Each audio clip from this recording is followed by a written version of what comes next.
નમસ્તે, સ્વાગત છે તમારું આપણી યુટ્યુબ ચેનલ ગણિત સહાયકમાં. આ વિડીયોની અંદર આપણે એકદમ સરળ ગુણાકાર શીખીશું. એવા બાળકો જેને ગુણાકાર નથી આવડતા, મોટા બાળકો જે 10મા ધોરણમાં આવી ગયા છે છતાં પણ ગુણાકાર કરવામાં તકલીફ પડી રહી છે, તો આપણે આ વિડીયોની એક શ્રેણી ચાલુ કરીએ છીએ ગુણાકાર શીખવા માટે. શરૂઆતની અંદર આપણે એકદમ સિમ્પલ ગુણાકાર શીખવાડ્યા છે, ઘડિયાનો એનો ઉપયોગ કર્યો છે. ત્યારબાદ આપણે આગળ વધીને થોડા અઘરા ગુણાકાર કરીશું. તો એના માટે આપણી ચેનલ સબસ્ક્રાઇબ કરો, ગણિત સહાયક. ચાલો શરૂ કરીએ.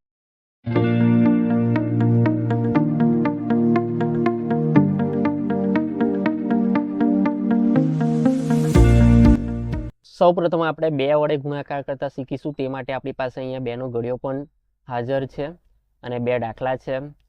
તો સૌપ્રથમ 34 ગુણ્યા 2. સૌપ્રથમ આપણે 2ને 4 વડે ગુણીશું અને તે માટે આપણે ઘડિયામાં જોઈશું. આપણે જોઈ શકીએ છીએ કે 2 એકુ 2, 2 2 4, 2 તારી 6 અને 2 4 8. અહીંયા 2 4 8 આવી ગયા છે, એટલે આપણે 2ને 4 વડે ગુણતા આપણને અહીંયા મળશે 8. હવે 2ને 3 વડે ગુણીશું તો અહીંયા જોઈ શકીએ છીએ આપણે 2 તારી 6, એટલે 2 તારી 6. આમ 34ને 2 વડે ગુણતા આપણને 68 મળશે. બીજો ઘડિયો જોઈએ. 2 ને પહેલા એક સાથે ગુણવો પડશે અને એ છે 2 એકુ 2, એટલે 2 એકુ 2 થઈ ગયા. પછી 2ને 2 વડે ગુણીશું ને એ છે 2 2 4, એટલે 21ને 2 વડે ગુણતા આપણને 42 મળ્યા. જો કે આ એકદમ સરળ દાખલા હતા. હવે આપણે આગળ વધીશું. હવે આપણે 3 વડે ગુણાકાર કરીશું. 3ને આપણે પહેલા 2 સાથે ગુણીશું તો 3 દુ 6 આપણે ઘડિયામાં જોઈ શકીએ છીએ, એટલે 3 દુ 6. પછી 3ને 3 વડે ગુણીશું તો 3 તારી 9 આપણે ઘડિયામાં જોઈ શકીએ છીએ, એટલે આપણે અહીંયા લખીશું 9. આમ 32ને 3 વડે ગુણતા 96 મળે છે. હવે આપણે 41ને 3 વડે ગુણીશું તો ફરીથી જો 3નો પહેલા એક સાથે ગુણાકાર, 3 એકુ 3 અને પછી 3નો 4 સાથે ગુણાકાર. અહીં દેખો 3નો ઘડિયો 4 સુધી બોલતા 3 ચોકુ 12 મળે છે, એટલે 3 4 12. આમ 41ને 3 વડે ગુણતા આપણને 123 જવાબ મળે છે. હવે આપણે આગળ જઈએ. હવે આપણે જે ગુણાકાર કરીશું એ વધીવાળા ગુણાકાર છે. જો એને કેવી રીતે ગણી શકાય, સૌપ્રથમ પહેલો એક્ઝામ્પલ જોઈએ. 36ને 4 વડે આપણે ગુણી રહ્યા છે, તો પહેલો 4ને 6 વડે ગુણીશું. હવે ઘડિયામાં જુઓ, 4ના ઘડિયામાં 6 સુધી જાઓ તો 4 6 24 મળી રહ્યા છે, એટલે અહીંયા આપણે પહેલા 24 મળે છે તો આપણે અહીંયા સીધા 24 નથી લખવાના. આમાંથી જે પહેલી સંખ્યા એકમનો અંક છે તે અહીંયા 4 એમ લખાશે અને દશકનો જે આ અંક છે 2 એ 3ની ઉપર લખાશે. આને આપણે કહીશું કે વધી 2 પડી, 3 ઉપર વધી 2 થઈ.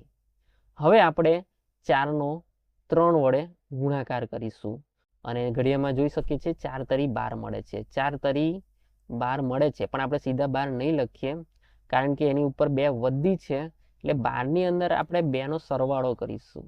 12 ને 2 કેટલા થશે? 14 થઈ જશે. આમ અહીંયા આપણે લખીશું 14 અને આપણે 36ને 4 વડે ગુણતા 144 મળશે. સેમ આ જ રીતથી અહીંયા બીજો દાખલો આપેલો છે 85 ગુણ્યા 4. તો આપણે 4ને જુઓ, 4ને 5 સુધી જવાનું છે 5 વડે ગુણવા માટે. 4 પંજા 20 થાય છે, 20 થાય છે.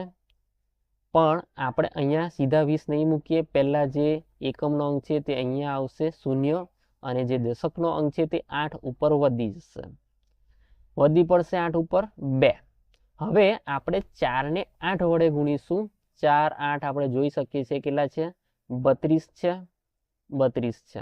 હવે 32 તો છે પણ એની ઉપર પાછા 2 વધી છે. વધીનો હંમેશા ઉમેરો કરવો પડે, સરવાળો કરવો પડે એની સાથે, એટલે 2 ને 2 અહીંયા 4 અને આ થઈ ગયા 3. આમ 34 મળે છે, એટલે આપણે અહીંયા લખીશું 34. આમ 85ને 4 વડે ગુણતા 340 મળે. હવે આપણે હજુ આના કરતા થોડા વધારે અઘરા દાખલા જોઈશું. ગુણાકાર 3 અંકવાળી સંખ્યા સાથે 1 અંકવાળી સંખ્યાનો ગુણાકાર. હવે આપણે એક જ અંકની સંખ્યાને 3 અંકની સંખ્યા સાથે ગુણીશું. રીત સેમ જ છે. જેમ આપણે 2 અંકની સંખ્યા સાથે 1 અંકનો ગુણાકાર કરતા હતા તે જ રીતે કરવાનું છે. પહેલા આપણે 6 ને 3 સાથે ગુણીશું. તો 6 તરી 18 18 મળે છે આપણને. એટલે અહીંયા આવશે 8 અને 8 ઉપર અહીંયા 1 વધી જશે. હવે 6 8 કેટલા થાય? 6 8 જો 6 8 છે 48. 6 8 છે 48. પણ અહીંયા 8 ઉપર 1 વધી પણ હતી. એનો સરવાળો કરતા આપણને મળશે 49. પણ અહીંયા આપણે સીધા 49 લખવાના નથી, કારણ કે અહીંયા હજુ 5ની ગણતરી બાકી છે. જો 5 ન હોત તો આપણે સીધા 49 લખી શકતા હતા. એટલે અહીંયા આપણે આવશે 9 અને 4 વધી પડશે 5 ઉપર. હવે આપણે 6 ને 5 સાથે ગુણો. 6 પંજા 30 મળશે. 6 પંજા 30 મળે છે અને ઉપર વધી 4 છે. 4 વધી છે, 30માં 4 ઉમેરો, આપણને મળશે 34. ને હવે 5ની આગળ કોઈ અંક છે નહીં, માટે આપણે અહીંયા 34 લખી શકીએ છીએ. આમ 583 ને 6 વડે ગુણતા 3498 આપણને જવાબ મળે છે. એ જ રીતે આગળ આ બીજો દાખલો છે. 325 ને આપણે 6 વડે ગુણીએ તો 6 પંજા 30 મળશે. તો અહીંયા 0 અને 3 આપણી 2 ઉપર વધી જશે. 6 દુ 12 થશે, પણ ઉપર 3 વધી છે તેનો આપણે સરવાળો કરીશું 12માં. તે થઈ જશે 15 ને અહીંયા 15 મળે છે તો અહીંયા 5 લખાશે અને આપણે 3 ઉપર 1 વધી જશે. હવે 6 તરી 18 ને ઉપર 1 વધી છે જ, એટલે 18 ને 1 19 થઈ જશે. તે આપણે અહીંયા લખી દઈશું. આમ 325 ને 6 વડે ગુણતા 1950 મળે. તો આ વિડીયોમાં આટલું જ, પણ આગળ પણ આપણે ગુણાકારના વિડીયો આવશે જે આના કરતાં પણ થોડા અઘરા હશે. આમ આપણે ક્રમે આગળ ગુણાકાર શીખતા જશું.